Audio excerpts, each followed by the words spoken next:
Hello and welcome to World of Tanks with Drapsikis. I'm going to give you a bit of a different feature tonight.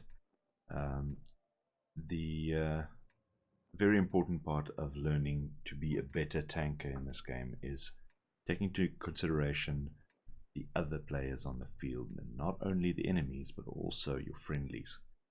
And in this battle I was fortunate enough to encounter a friendly who was both considerate and just plain nice. Very skilled, very good, but also considerate towards the rest of the people on his team and nice to me personally. So I would like to give a big shout out to Naxi. Thank you very much. I really appreciate what you did here, and I do hope that all of us can learn from the way you've played, not only to make yourself more successful, but also to make the game more enjoyable to yourself and to others. Right, so I'm going to speed it up because my game was not that exciting. What I thought was going to happen is we're going to find some enemies on the top of the hill here, and rush over them and then go to their cap circle. But what happened in reality is that because we left the center of the map entirely blank, the enemies were able to push through there. So you can see me side scraping here against the enemy there, taking a couple of shells. Good start, but the T-71 was wise enough to disappear entirely, which left the three of us up here entirely useless. So I'm just going to speed up a bit for you guys. I don't want to bore you to tears. We spent a little bit of time looking for the T-71 here until we realized what had happened, which then forced us to rearrange our attack strategy and actually abandon it because there was not much to do here. I was hoping that somebody would be spotting the middle, but unfortunately a lot of people get tunnel vision in this game, so you get stuck into your combat or your part of the combat and you lose track of what's going on in the rest. So I noticed that no one's going to spot the middle, and somebody had to go back. You'll see there's two enemies already been spotted in the K line, so they are a real threat. They can actually cap out, do some damage to our rear flank, and catch our friendlies in a crossfire. So I rushed to help, and the T-71 was very wise. He used the he was invisible for a long part of the game, and used the terrain to allow himself to reload and then take out this FV304, doing a lot of damage to our team. Now another aspect that I would like to discuss, and I'm not sure exactly at what time it's going to start, the in-game chat. Now a lot of us don't even know the rule, but the rule is don't chat if you're not going to contribute to the battle, or more precisely, limit battle chat to comments relevant to this battle. So anything about your other tanks or strategies that might have worked or whatever should best be kept to yourself. Now we're all guilty to this, to doing it wrong, actually providing comments that's not helpful, but it's rather obvious that there's no benefit, so let's all try to avoid that.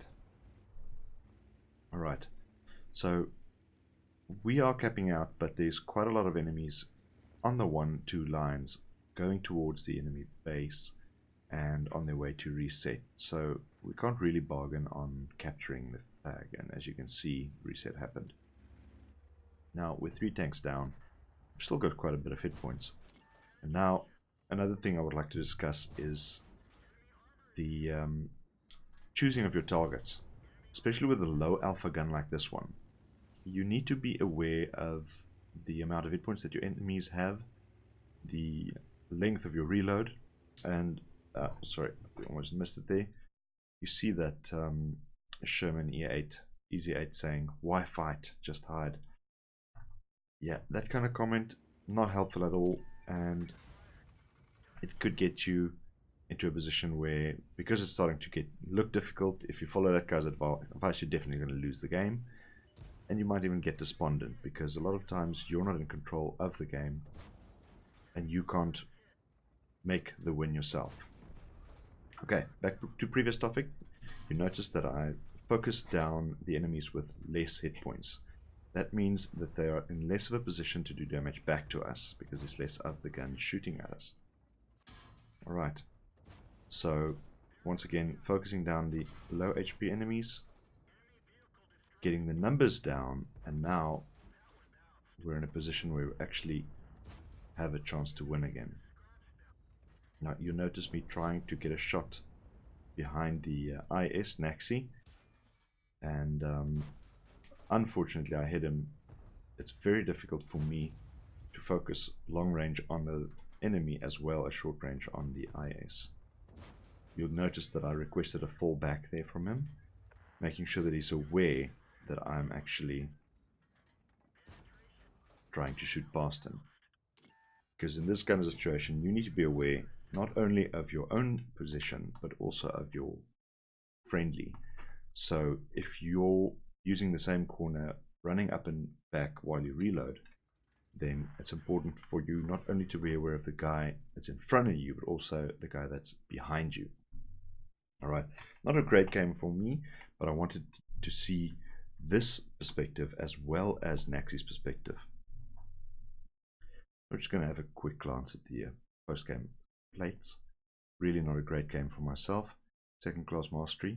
But you'll notice close to the end that Naxi was nice enough to leave a couple of shots that he could have taken to get his kills up to 5 and allow me to get those shots instead, getting my kills up to 6 for the top gun. So once again, thank you very much, Naxi. That was very nice of you. In the personal details, you'll see quite a lot of my shells, 8 to be exact, did not penetrate or didn't even hit at all. And that is something that I'm guilty of, especially with this Panther gun, that I tend to shoot too soon. The quick reload kind of lulls you into a feeling that you should be able to aim quite fast, which is not always the case.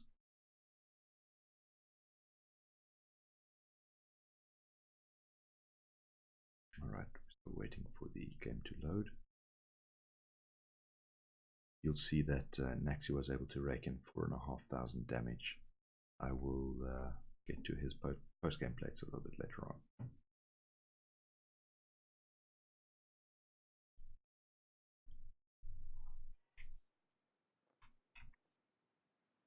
Right, now over to his perspective.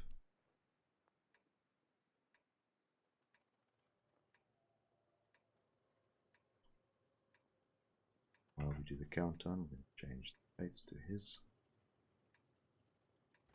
so we can discuss that once the game is finished.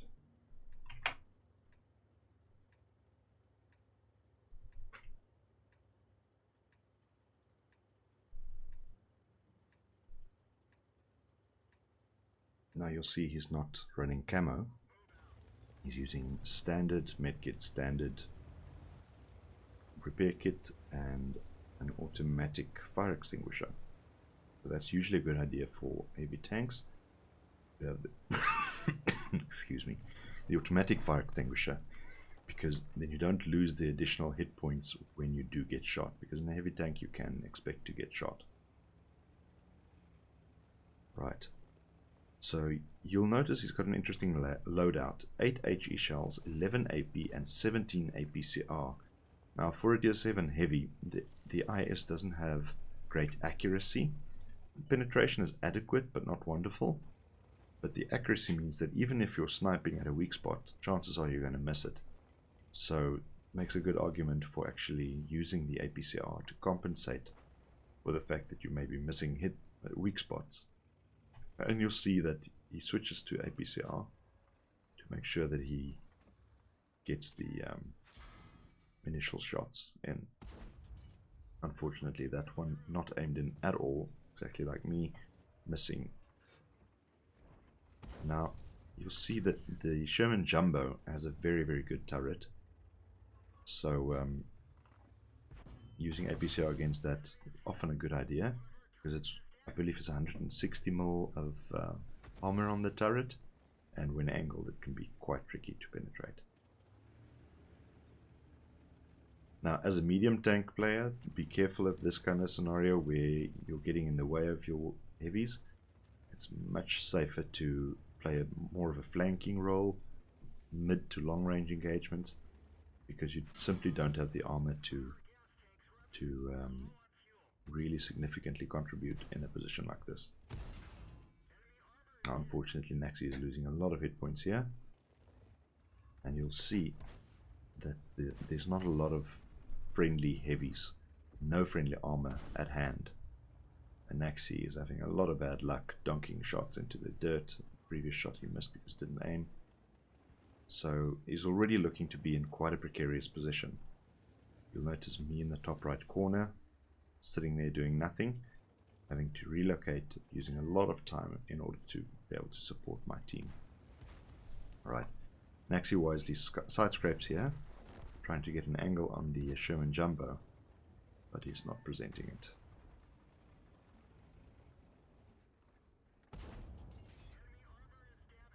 You'll also notice that Naxi is not using the fast firing gun, which makes quite a big difference. The DPM on the IS is very lackluster on the big gun with 390 alpha, but the small gun not only has the better DPM but also better accuracy.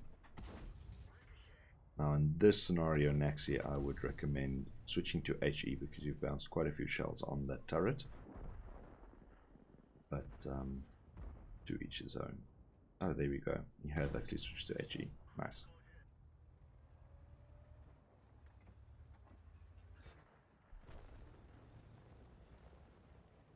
This is a very difficult position to be in. He's only got the one medium. He's facing 5 tanks. But he needs to hold this position at the very least and improve it if possible. There's no backup coming except for me, the guy on cap. You can safely assume they're not going to come back to help you. So with the low amount of hit points he's really got to look after his health and take cognizance of the flanks and see what the enemies are doing. A very nice HE finding penetration on the T-71. You should be able to eliminate him with the next shot. Alright, very well done, keeping this whole bunch of enemies busy, keeping them off of our people capturing the base.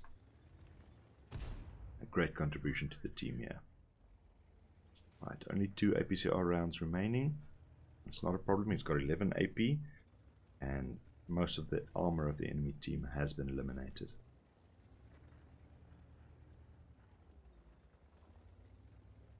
Now, in a position like this, you need to be aware, like I said, of your friendlies and scatter your reloads. So, not only scatter your reloads, but also get the enemy to wave their turret. If they're pointing at you, the other guy has to advance. If they're pointing at them, you have to advance. To get them not to have time to reload. So that they not only have no time to reload, but no time to aim, which is the big thing. So they have to snap shots and obviously capitalize on it. When they do snap a shot, you have to make sure to get in a shot, one from yourself and one for your ally. In so doing, you can eliminate the enemy. Right, here you can see the teamwork that I spoke about earlier. 3 of us are all in the same corner, moving up and down, and unfortunately I was shooting, I hit the IS once, but working together with his higher alpha and my faster reload, we can eliminate the enemies without taking losses of our own. And there we go, sorry about that shot, Naxi. Right, and here you see Naxi doing damage and being in a position where he could take out the Firefly. And here he falls back like a true gentleman, letting me get the top gun.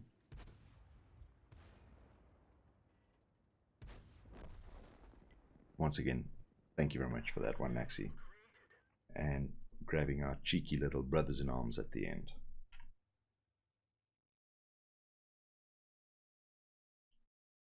Now for Naxi's post-game plates. Not surprisingly, for 4,500 damage in the IS, he was awarded the Ace Tanker Award. Brothers in Arms that we snatched at the end there. Confederate for damaging so many different enemies without getting the kills, which he well deserved. And the High Caliber, not surprisingly there. On the team damage, you can clearly see he was well ahead on both XP and damage versus anyone else. There was quite a few good players on the enemy team, which is interesting, and that's probably why they nearly won this one. Because usually you'll see about 2 or 3 good players, and in this case you had 5 players doing over 1,000 damage and an additional 2 with valuable awards. So they put a real good fight. But because the 3 of us at the end, the T-3485, myself and Naxi, managed to work very well together, we took this one out of the fire and managed to salvage it. And then on the personal details for Naxi, you'll see he didn't make a profit because of all the APCR that he fired, but for a result like that, it is often worth it. Thank you for watching. If you have a replay you would like me to review, please do subscribe and send it to me.